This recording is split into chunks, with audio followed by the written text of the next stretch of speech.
दोस्तों, बीजेपी के जो नेता हैं, चाहे वो आला लेवल के नेता हो, ऊपर के नेता हो या नीचे के नेता हो, सबने लगता है ये कहीं न कहीं मन बना लिया है कि हर मुद्दे पर बात कर लेंगे, लेकिन उन मुद्दों पर बात नहीं करेंगे जिस मुद्दे को देश की जनता सुनना चाहती है, जिस मुद्दे पर देश का युवा बात करना चाहता है, उसके बारे में जानना चाहता है। जी हाँ दोस्तों, आज संसद में संबोधन हुआ देश के प्रधानमंत्री नरेंद्र मोदी का और उम्मीद थी कि काफी कुछ शायद वो बोले, लेकिन ना ही उन्होंने रोजगार पे बोला, ना ही उन्होंने डोनाल्ड ट्रंप की नीतियों पर बोला, भारत सरकार का क्या स्टैंड होगा ना ही उस पे बोला, ना ही किसी और मुद्दे पर जो कि देश की जनता जानना चाहती, कुछ नहीं। लेकिन उन्होंने संबोधन दिया, वो कुंभ को लेकर के दिया, उसके समापन को लेकर के दिया, बधाई संदेश दिया, जिसके बाद विपक्ष भड़क गया। विपक्ष के भड़कने के बाद क्या कुछ हुआ है दोस्तों, वो भी आपको बताऊंगा डिटेल से इस वीडियो में, और राहुल गांधी ने क्या कुछ कहा है वो भी बताऊंगा। नमस्कार दोस्तों, मेरा नाम है मनीष कुमार सिंह और आप देख रहे हैं 4 PM महाराष्ट्र। दोस्तों, बीजेपी के नेताओं के लगातार हम इंटरव्यू सुनते रहते हैं, जो सरकार में मौजूदा मंत्री हैं उनके इंटरव्यू भी सुनते रहते हैं। लगातार विपक्ष जिन मुद्दों पर चर्चा चाहता है, उन बातों पर अक्सर हम देखते हैं कि या तो उस मुद्दे को भटका दिया जाता है या तो उस मुद्दे पर मुंह मोड़ लिया जाता है। अब आज जिस तरीके से देश के प्रधानमंत्री नरेंद्र मोदी ने संबोधन किया, पहले तो बवाल ये मचा कि आखिर प्रधानमंत्री नरेंद्र मोदी जो खड़े हुए, उनको किस नियम के तहत जो है वो क्योंकि प्रक्रिया होती है, उस पर सवाल खड़े हुए कि संबोधन करने के लिए कहा गया, क्योंकि विपक्ष को वो मौका नहीं मिला और ओम बिरला उसको समझाते हुए नजर आए। वो भी देखा गया कि ओम बिरला समझा रहे थे, नियम भी बता रहे थे, लेकिन राहुल गांधी जैसे ही सदन से बाहर निकले, उन्होंने 2-3 बातें एकदम साफ साफ कही।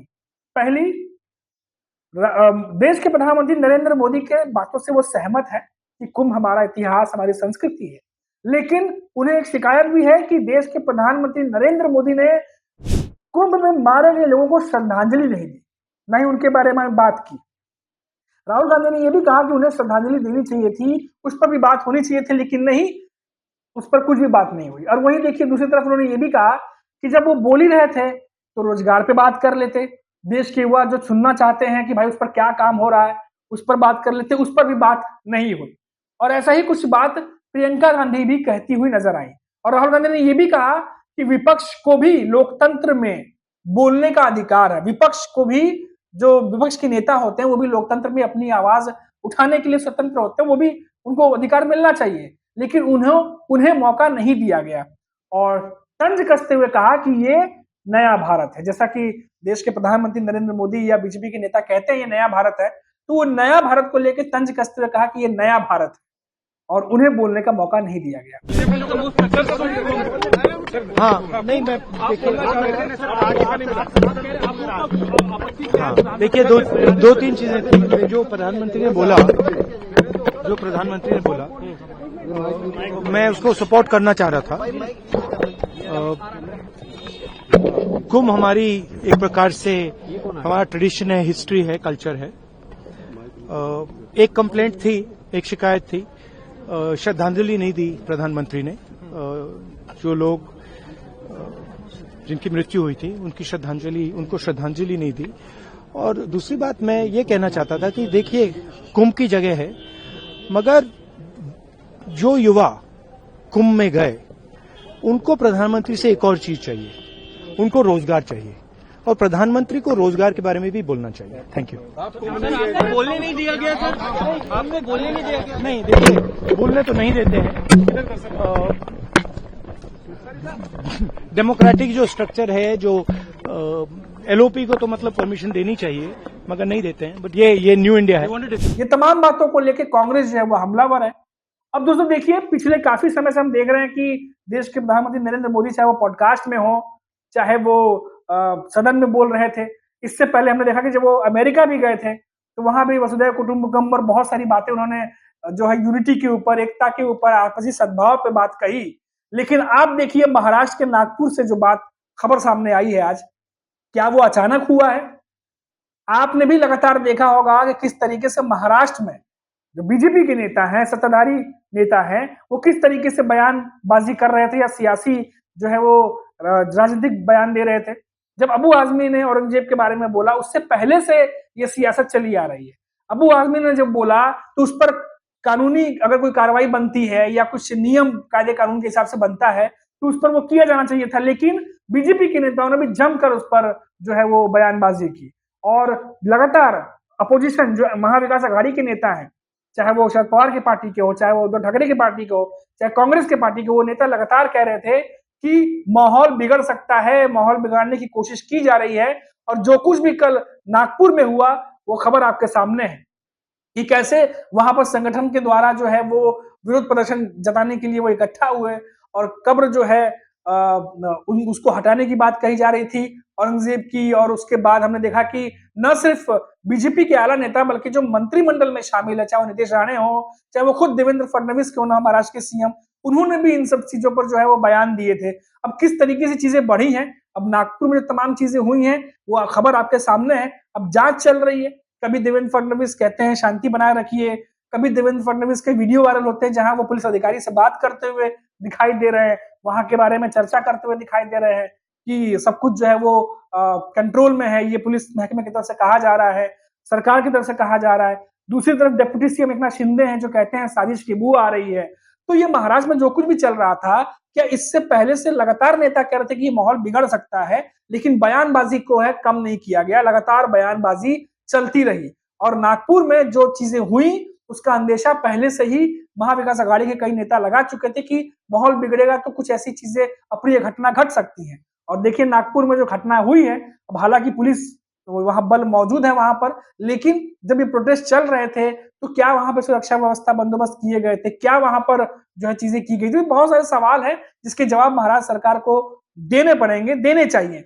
अब वही बात दूसरी तरफ देख लीजिए दोस्तों, जब महाराष्ट्र में औरंगजेब की बात को लेकर सियासी पारा चढ़ा हुआ था, जब तमाम राजनीतिक पार्टियां इस पर बयान दे रही थी, तो क्या इस राजनीति से महाराष्ट्र की जो मौजूदा स्थिति है, जो महाराष्ट्र के मौजूदा समस्याएं हैं, क्या वो हल हो रहे थे? जिस तरीके से रिपोर्ट आती है कि महाराष्ट्र में 9 लाख करोड़ से भी ज्यादा कर्ज है, क्या वो इस सियासत से वो जो कर्ज है वो माफ हो रहा था? क्या जो भ्रष्टाचार का जो पूरा मामला है महाराष्ट्र में जिस तरीके से आता है, क्या वो सॉल्व हो रहा था? क्या बेरोजगारी कम हो रही थी इन तमाम मुद्दों को उठा करके? या फिर किसान जो हर साल जो है वो आत्महत्या कर रहा है, अभी 4 दिन पहले भी खबर आई कि महाराष्ट्र में भी एक और किसान ने आत्महत्या कर लिया, हालांकि पूरा डाटा है, कुछ दिनों पहले संजय राउत उस पर बयान भी देते नजर आए कि क्या ये तमाम चीजें हल की जा रही थी? इस सियासत से किसको फायदा होगा? क्योंकि जो कुछ भी चल रहा है दोस्तों, इससे सिर्फ नुकसान आम आदमी का है, जो डेली जो है वो महीने की इनकम कमाता है, घर चलाता है। इन सब चीजों से नुकसान सिर्फ उसका होता हुआ दिखाई दे रहा है। अभी जिस तरह से नागपुर में घटना हुई है, धारा 144 की बात हो रही है, तमाम चीजें वहां पे की जा रही हैं, अब पुलिस महकमा तैनात है वहां पर, आप ग्राउंड रिपोर्ट वहां से देख ही रहे होंगे क्या कुछ हो रहा है। अब सियासत जो है वो अब तूल पकड़नी है, गरम और गरम होना ही है। अब ऐसे में आज जो संबोधन हुआ उसमें देखा गया दिल्ली के ही कई नेता जो है वो बयान दे रहे हैं कि ये जो आपसी एकता की बात कही जा रही है बीजेपी की तरफ से, जो नेता बयान देते हैं, क्या ये सच में ऐसा है? संजय राउत कुछ दिनों पहले कहते नजर आए थे, एक तरफ तो बीजेपी के नेता है महाराष्ट्र में जो नफरत भरे राजनीति करते हैं या बयान देते हैं, दूसरी तरफ बीजेपी के ही नेता है रेखा गुप्ता जो सीएम बन गई हैं, वो अवतार पार्टी में चली जाती हैं। तो किस तरह का ढोंग है? ये खबर जो ये बात आई थी सामने, ये संजय राउत कहते हुए नजर आए थे। ये तो तमाम बातें हैं जो अपोजिशन उठा रहा है, उसको देखें। और जो सत्ताधारी पार्टी है ऑलरेडी सत्ता में, बीजेपी या उनके सहयोगी दल, वो जिस तरह की राजनीति कर रहे हैं, क्या उस राजनीति से आम आदमी को कोई फायदा मिलने वाला है? जो समस्याएं मैंने आपको गिनाई, चाहे वो पोल्यूशन हो, रोजगार हो, चाहे वो जो युवा हैं कई सालों से जो बेरोजगार घूम रहे हैं, जो सुनना चाहते हैं कि सरकार इस साल कितनी लाख नौकरियां क्रिएट कर रही है, उस पर क्या हो रहा है? कोई बातें नहीं हो रही। डोनाल्ड ट्रंप वहां से टैरिफ को लेकर तमाम नीतियों में बदलाव कर रहे हैं, उन नीतियों का काउंटर करने के लिए भारत सरकार क्या कर रही है? पीयूष गोयल गए थे, वापस आए, कुछ पता नहीं चला कि किससे मिले, क्या किए, भारत आए, ना कोई प्रेस कॉन्फ्रेंस हुई, ना कुछ हुआ, कुछ भी पता नहीं चलता है। और इन चीजों को लेकर के जो चीजें मौजूदा स्थिति में हमारे और आपकी प्रॉब्लम कितना सॉल्व करेंगी ये तो नहीं पता है, लेकिन उन चीजों को लेकर के जो है सियासत गरमाई रहती है, हमेशा चलती रहती है। तो ये बड़ा ही अजीब सा इस समय माहौल बना हुआ दोस्तों, जिसको लेकर लगातार महाविकास अघाड़ी हो, चाहे कांग्रेस हो, चाहे तमाम दल हो, सवाल खड़े करते रहते हैं। अब जो कुछ भी नागपुर में हुआ है, जो अपडेट आएगा वो हम तक लगातार पहुंचाएंगे, लेकिन फिलहाल हमारी भी उम्मीद है कि जल्द से जल्द वहां पर जो है शांति बन जाए, आपसी सौहार्द के साथ लोग रहें, हम भी यही चाहते हैं। लेकिन जिस तरीके से नेताओं ने बयानबाजी की है उसको भी नजरअंदाज नहीं किया जा सकता है, खासतौर से महाराष्ट्र के परिप्रेक्ष्य में। और जो आज दिल्ली में हुआ उसके बाद हमने देखा कि प्रधानमंत्री नरेंद्र मोदी ने जो संबोधन किया है, उसके बाद राहुल गांधी ने सवाल खड़े किए हैं, उस पर कुछ बीजेपी के नेता काउंटर करने भी आ गए। अभी रवि किशन को ही ले लीजिए, वो कह रहे हैं कि संबोधन समारोह था, तो अच्छे से सब खत्म हुआ, लेकिन उसमें भी अपोजिशन को कंट्रोवर्सी करनी है तो क्या किया जा सकता है, क्योंकि चुनाव आने वाला है। अब अगर कुंभ की बात हो रही है दोस्तों, तो जो लोग मारे गए वो हमारे देश के ही लोग थे, क्या उन पर बात नहीं होनी चाहिए? क्या अगर उन्हें श्रद्धांजलि दे दी होती या उन पर बात होती? क्योंकि आपको भी याद होगा कि बहुत सारी रिपोर्ट्स आई थी कि पहले शुरुआत में इन घटनाओं को दबाने की कोशिश की गई, लेकिन जैसे जैसे हमने भी 4 PM ने भी आपको खबर दिखाई, बाकी कई और चैनल्स ने खबर दिखाई, धीरे धीरे ये खबर जो है वो उठने लगी। वरना शुरू शुरू में कोई भी बीजेपी का नेता या कोई भी प्रशासनिक अधिकारी ये मानने को तैयार नहीं था कि वहां इतनी बड़ी घटना हो गई है। तो अब सब कुछ आपके सामने है, और जो भी सदन में आज कुछ हुआ उसके बाद क्या कुछ हुआ वो हमने आपके सामने फिलहाल अभी रख दिया। अभी के लिए इतना ही। आप देखते रहिए 4 PM महाराष्ट्र। नमस्कार।